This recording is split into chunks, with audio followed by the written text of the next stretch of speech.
नमस्कार, मैं राजीव रंजन सिंह, हमारे साथ अभिषेक मिश्रा साहब हैं।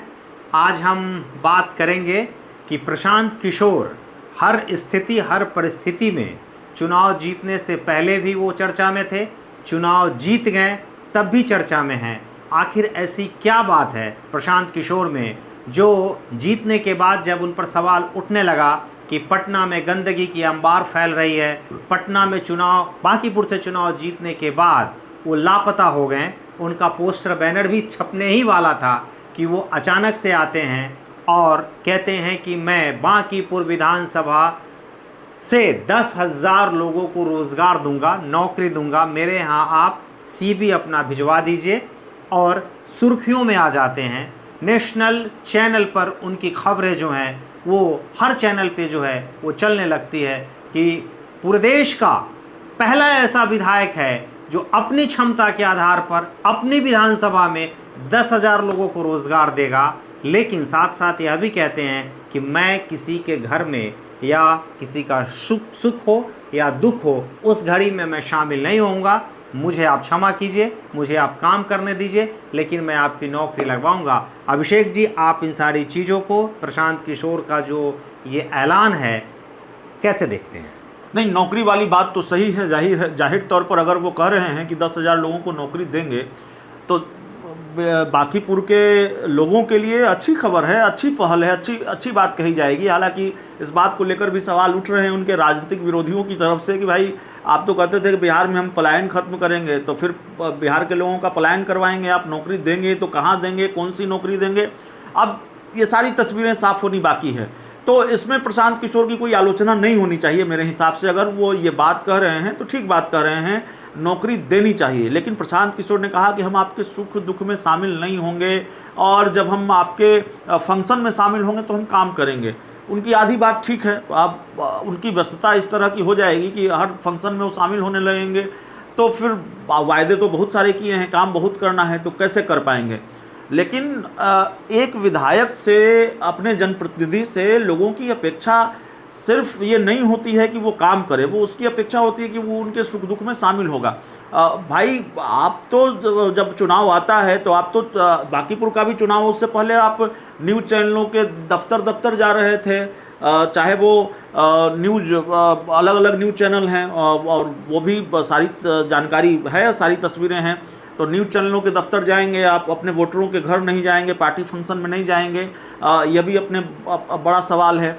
और दूसरी बात जो सबसे बड़ी बात है, चलिए ये भी ठीक है, नहीं ठीक कैसे है, नीतीश कुमार के साथ यही बाध्यता थी, तो इस बाध्यता को उन्होंने पार करते हुए वो उन्होंने विधानसभा का कभी चुनाव ही नहीं लड़ा, वो एमएलसी बनते थे क्योंकि चाहते थे कि हम एक क्षेत्र तक हमें सीमित नहीं रखना है। आप यदि किसी भी क्षेत्र से चुनकर आते हैं, इसमें इवन आप लंबी चौड़ी वादा कर करके आते हैं, तो जनता तो आपसे डायरेक्ट मिलना चाहेगी। और सवाल यह है कि आपने ये क्यों नहीं कहा कि जब चुनाव वोट मांगने तो आप गए थे लोगों के दरवाजे पर, तो क्यों नहीं कहा कि भाई हम आपके सुख दुख में शामिल नहीं होंगे, हम आपके यहाँ नहीं आएंगे।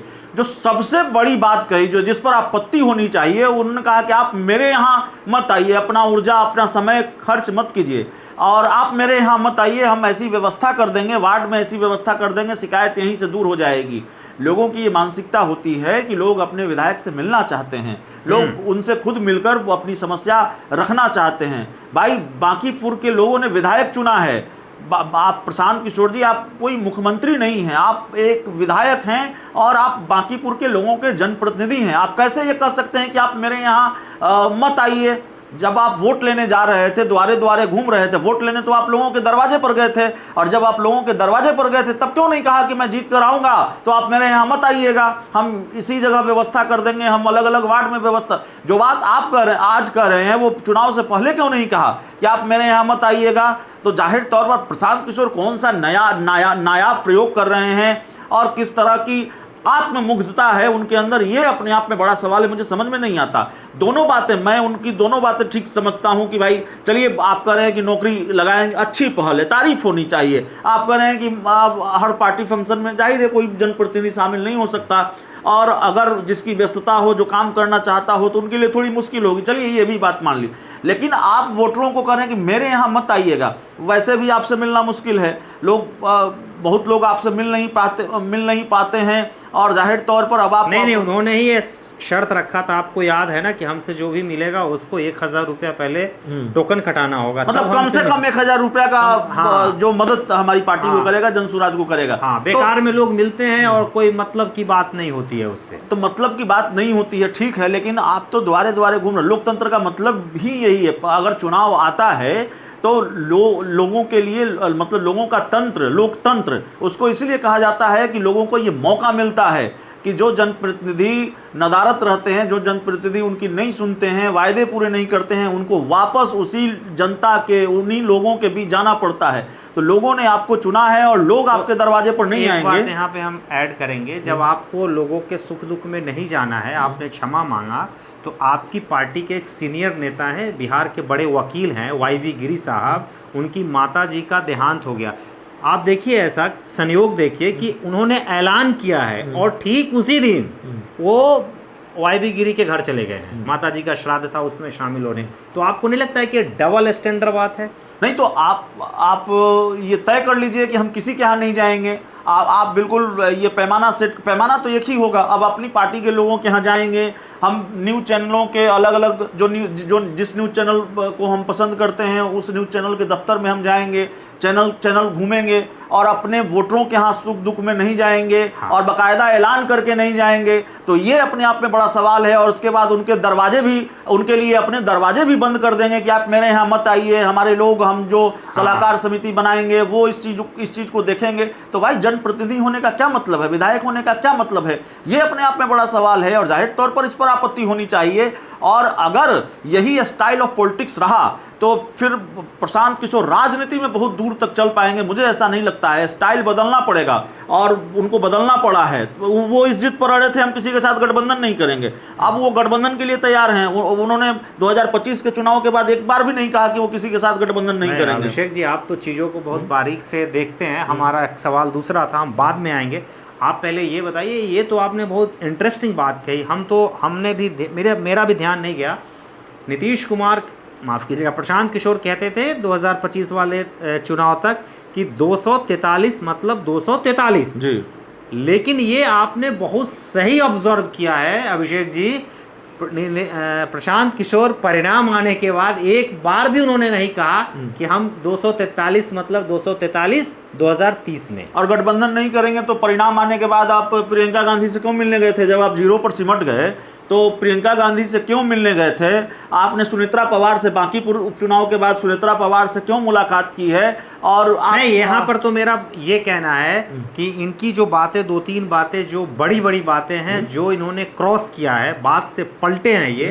पहली बात, जब ये पदयात्रा कर रहे थे तो उस समय ये लोगों को विश्वास दिलाने के लिए कहते थे कि मैं, जब इनसे लोग पूछता था कि आप विभिन्न विचारधाराओं के साथ काम करके आए हैं, आप पर कैसे विश्वास करें हम, तो ये कहते थे कि वो मेरा अतीत था, अब मैं सिर्फ यही काम करूंगा, राजनीति ही करूंगा, बिहार को सुधारूंगा ही, अब मैं किसी भी पार्टी के लिए काम नहीं करूंगा। लेकिन उन्होंने पलटी मारा और जो तमिलनाडु में जो सरकार मुख्यमंत्री बने हैं विजय थलापति, उनकी पार्टी के लिए उनकी कंपनी काम की। और सुनेत्रा जो पवार हैं, अजित पवार की पत्नी हैं, जो डिप्टी सीएम है महाराष्ट्र के, उनके साथ इनका क्या है? वहां पर तो एक कंसल्टेंसी देने ही गए थे ना, ये कंसल्टेंसी देने ही गए थे ना। आप बताइए क्या सही है गलत है? बिल्कुल है। और अगर आपको किसी से गठबंधन नहीं करना है तो फिर आप जेडीयू, जो कांग्रेस के बड़े नेता हैं, उनसे मुलाकात क्यों की? बांकीपुर चुनाव के दौरान निखिल कुमार पूर्व राज्यपाल रहे हैं, निश्चित तो जाहिर तौर पर आपने मदद मांगी। और अंदर खाने खबर यह भी है कि मदद तो आपने बिहार के एक प्रमुख राजनीतिक दल से, प्रमुख विपक्षी पार्टी से भी मांगी थी, या उस तरह की रणनीति थी? मदद की गई कि नहीं की गई, ये अपने आप में बड़ा सवाल है। प्रत्यक्ष उन्होंने तो ऑन कैमरा कहा कि मैं चुनाव लड़ रहा हूं, जिसको मदद करना है मदद करे, मतलब आपने आरजेडी से मदद मांगी प्रत्यक्ष रूप से। कुल मिलाकर जो ओवर कॉन्फिडेंस था प्रशांत किशोर का कि हम अकेले ही बहुत कुछ कर देंगे। उन्होंने जब अपनी पार्टी बनाई थी तो उन्होंने क्या ऐलान किया था? उन्होंने कहा था कि 2025 का हम इंतजार नहीं करेंगे, 2024 में ही हम बिहार की स्थापित पार्टियों को निपटा देंगे। 2024 में 4 सीटों पर चुनाव होने वाले थे और चारों सीटों चारों सीटें वो हार गए और 2 जगह तो उनको अपना उम्मीदवार भी बदलना पड़ा।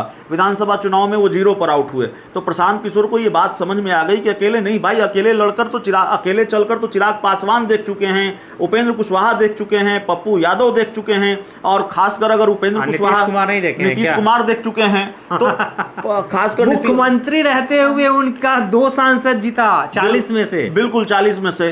तो अकेले अब आप कहेंगे, ये तो आत्ममुग्धता वाली बात हो गई कि आप कहेंगे कि आप नीतीश कुमार से भी बड़े नेता हैं या नीतीश कुमार से भी बड़ा कोई कमाल कर सकते हैं, चमत्कार कर सकते हैं। आप उपेंद्र कुशवाहा और क्या कहते हैं चिराग पासवान से भी कोई बड़ा कमाल कर सकते हैं। नहीं, लालू यादव भी तो अकेले चुनाव लड़के देख चुके हैं ना, 4 सांसद उनका जीतता है। बिल्कुल।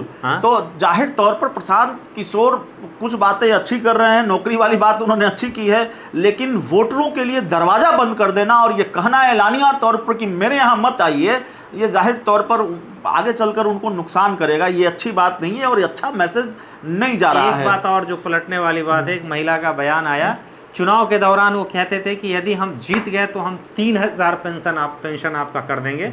1100 तो सरकार देती है, बचा जो रकम है 1800 मेरी तरफ से जाएगा आपको।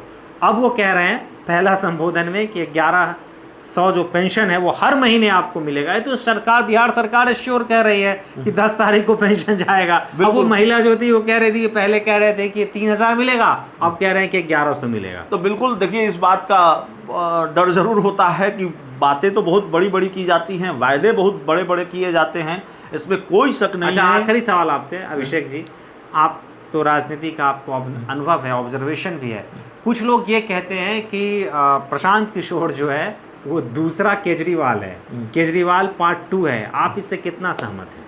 नहीं, प्रशांत किशोर का इम्तिहान अभी बाकी है और देखिए केजरीवाल हैं, पार्ट 2 हैं कि नहीं हैं ये बात अलग है, लेकिन प्रशांत किशोर, जैसा कि आपने जिक्र किया कि प्रशांत किशोर भी अपनी बात से कई बार पलटे हैं, या प्रशांत किशोर कई बार बहुत मतलब मुझे ये बात कहनी चाहिए कि नहीं कहनी चाहिए, और मैं अगर ये कह रहा हूँ तो प्रशांत किशोर या उनकी पार्टी के लोगों को बुरा नहीं मानना चाहिए।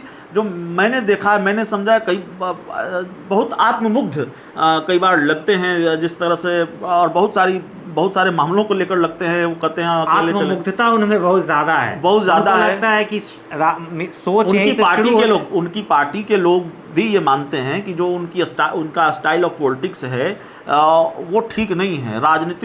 रणनीतिकार होना और राजनीतिक रूप से परिपक्व होना, वो बड़ा अंतर है। कई लोग उनकी पार्टी को छोड़कर गए और सबने एक ही बात कही कि प्रशांत किशोर जो हैं वह किसी की सुनते नहीं हैं। इस तरह की बात है। आत्ममुग्धता है। जब आप अपने पार्टी के सीनियर लोगों की नहीं सुनेंगे, 4-6 कुमार विश्वास अरविंद केजरीवाल के लिए भी कहते थे आत्ममुग्ध बौना। तो कमोबेश मामला वही है जी।